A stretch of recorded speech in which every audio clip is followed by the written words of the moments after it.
K M Abhijith നമുക്കൊപ്പം ചേരുന്നുണ്ട്. Shri K M Abhijith, ഇപ്പോൾ കുന്നംകുളത്തെ യൂത്ത് കോൺഗ്രസ് നേതാവ് സുജിത്തിനെ ക്രൂരമായി മർദ്ദിക്കുന്ന ആ ദൃശ്യങ്ങൾ അദ്ദേഹത്തിന് തന്നെ ലഭിച്ചിരിക്കുകയാണ്. പോലീസിനെതിരെ അന്വേഷണം നടത്താമെന്നുള്ളതാണ് കോടതിയുടെ വിധി. എങ്ങനെ പ്രതികരിക്കുന്നു? അല്ല, ഒന്ന് കേരളത്തിലെ ഒരു സാധാരണക്കാരന് പല പോലീസ് സ്റ്റേഷനുകളിൽ നിന്നും കഴിഞ്ഞ കുറെ വർഷങ്ങളെ അനുഭവിക്കുന്ന തിക്തഫലത്തിന്റെ മറ്റൊരു ഉദാഹരണം മാത്രമാണ് സുജിത്തിന്റെ വിഷയത്തിൽ നമ്മൾ കാണുന്നത്. ഒരുപക്ഷെ സുജിത്ത് ഒരു പൊതുപ്രവർത്തകനായതുകൊണ്ടും അദ്ദേഹം ഒരു നിയമ പോരാട്ടം നടത്താൻ തയ്യാറായതുകൊണ്ടും കൂടിയാണ് പോലീസിന്റെ ഈ ക്രൂരത ജനങ്ങൾ തിരിച്ചറിയാനും പൊതുസമൂഹം തിരിച്ചറിയാൻ കാരണമായത്.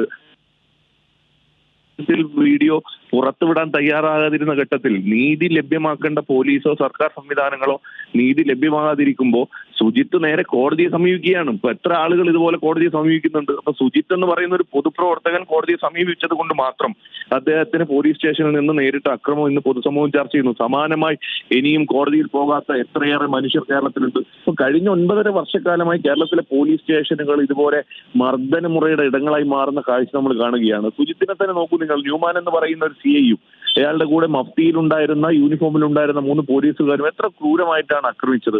ആ അക്രമകാരികൾ ഇന്നും സർവീസിൽ തുടരുകയാണ്. ഇപ്പൊ ഞാൻ മനസ്സിലാക്കുന്നത് ന്യൂമാൻ എന്ന് പറയുന്ന CI അയാൾ ഇന്നും ഈ കുന്നംകുളത്തെ പോലീസ് സ്റ്റേഷനിൽ തന്നെ മുമ്പോട്ട് പോകുന്നു. അതേപോലുള്ള പോലീസുകാർ മറ്റ് വിവിധ സ്റ്റേഷനുകളിലായിട്ട് മുമ്പോട്ട് പോകുന്നു. ഇതുവരെ ഇവർക്കെതിരെ നടപടി സ്വീകരിക്കാൻ ഒരു ചെറുപ്പക്കാരനെ പോലീസ് സ്റ്റേഷനിലേക്ക് പിടിച്ചു കൊണ്ടുപോയി ക്രൂരമായി ആക്രമിച്ച് ആ രീതിയിൽ മാരകമായ മർദ്ദനത്തിന് വിധേയമാക്കുന്ന പോലീസ് വേലി തന്നെ വിളവ് തിന്നുക എന്ന് നമ്മൾ കേട്ടിട്ടുണ്ട്. സമാനമായി നീതി ലഭ്യമാക്കേണ്ട പോലീസ് തന്നെ ഇത്തരം ക്രിമിനൽ ആക്ടിവിറ്റിക്ക് നേതൃത്വം കൊടുത്തിട്ട് അവർക്കെതിരെ നടപടി സ്വീകരിക്കാൻ ഇപ്പോഴും വകുപ്പ് തയ്യാറായിട്ടില്ല. അപ്പൊ പിണറായി വിജയൻ കേരളത്തിന്റെ ആഭ്യന്തരമന്ത്രി മുന്നോട്ട് പോകുമ്പോൾ കേരളത്തിലെ പോലീസ് സ്റ്റേഷനുകൾ കൊട്ടേഷൻ സംഘങ്ങളെ നാണിപ്പിക്കുന്ന രീതിയിൽ അധപതിക്കുമ്പോൾ അതിനെ ഒന്ന് നന്നാക്കിയെടുക്കാനോ തിരുത്തൽ നടത്താനോ ഈ ഭരണകൂടവും ആഭ്യന്തര വകുപ്പും തയ്യാറല്ല എന്നതിന്റെ ഏറ്റവും ഒടുവിലത്തെ കാഴ്ച നമ്മൾ കാണുന്നു.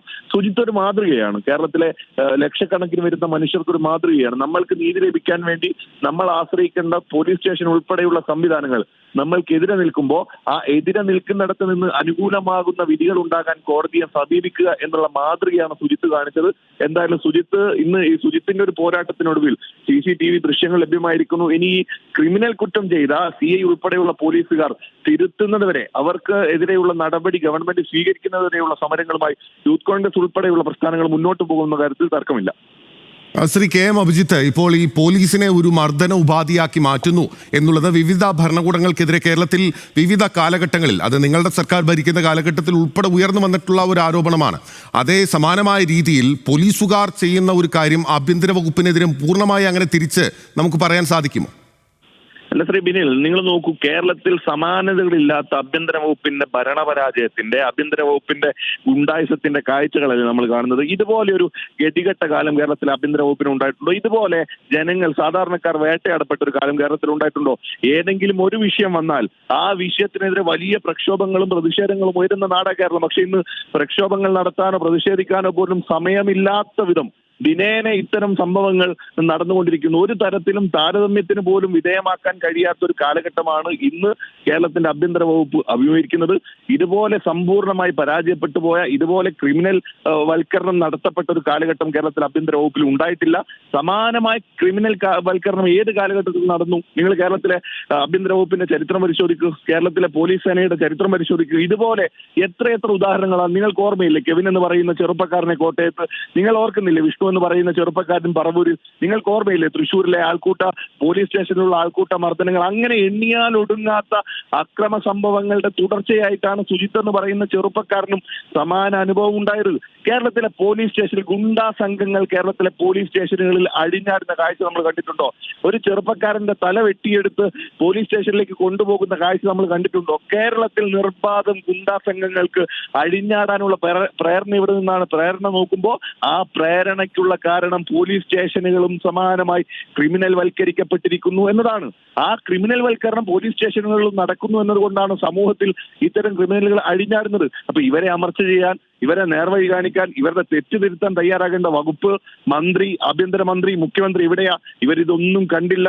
കണ്ണടച്ച് ന്യായീകരിക്കുന്ന അവസ്ഥ നിങ്ങൾ ഓർക്കുന്നില്ലേ? പിണറായി വിജയൻ എന്ന് പറയുന്ന മുഖ്യമന്ത്രി ഒരു ജാഥ നടത്തിയപ്പോ ആ ജാഥയിൽ തെമ്മാടിത്തരവും ഗുണ്ടായുസവും കാണിച്ച് ജനാധിപത്യ രീതിയിൽ പ്രതിഷേധിക്കുന്ന ചെറുപ്പക്കാരുടെ തല പൂച്ചട്ടി വെച്ച് അടിച്ചു പൊട്ടിച്ചപ്പോ അതിനെ ന്യായീകരിച്ച ആളാണ് കേരളത്തിന്റെ ആഭ്യന്തരമന്ത്രിയായിട്ടുള്ള മുഖ്യമന്ത്രി. അതിനെ രക്ഷാപ്രവർത്തനം എന്ന് പറഞ്ഞു. പിന്നീട് നമ്മൾ കണ്ടത് ആ രക്ഷാപ്രവർത്തനം ആഭ്യന്തരമന്ത്രിയായ പിണറായി വിജയന്റെ പേഴ്സണൽ സെക്രട്ടറി ഉൾപ്പെടെയുള്ള ആളുകൾ ഏറ്റെടുക്കുന്ന ആ യാത്ര കണ്ണൂരിൽ നിന്ന് ആലപ്പുഴ എത്തുമ്പോ ചെറുപ്പക്കാരെ ഗുണ്ടാ സംഘങ്ങളെ പോലെ തലയടിച്ച് പൊട്ടിക്കാൻ തയ്യാറായത് പിണറായി വിജയന്റെ സ്റ്റാഫുകളാണ്. നമ്മൾക്ക് ഓർമ്മയില്ലേ, കോടതിയാണ് ഇടപെട്ടത്.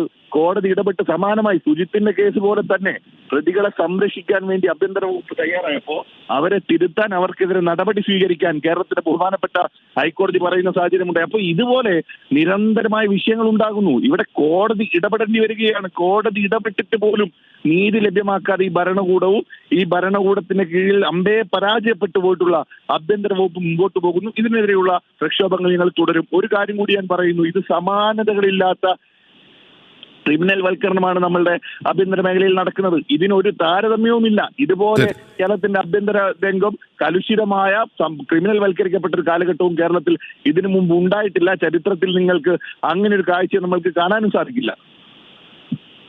ശരി, വളരെ നന്ദി. Shri K M Abhijith, youth Congress നേതാവാണ് നമ്മളോട് പ്രതികരിച്ചിട്ടുള്ളത്.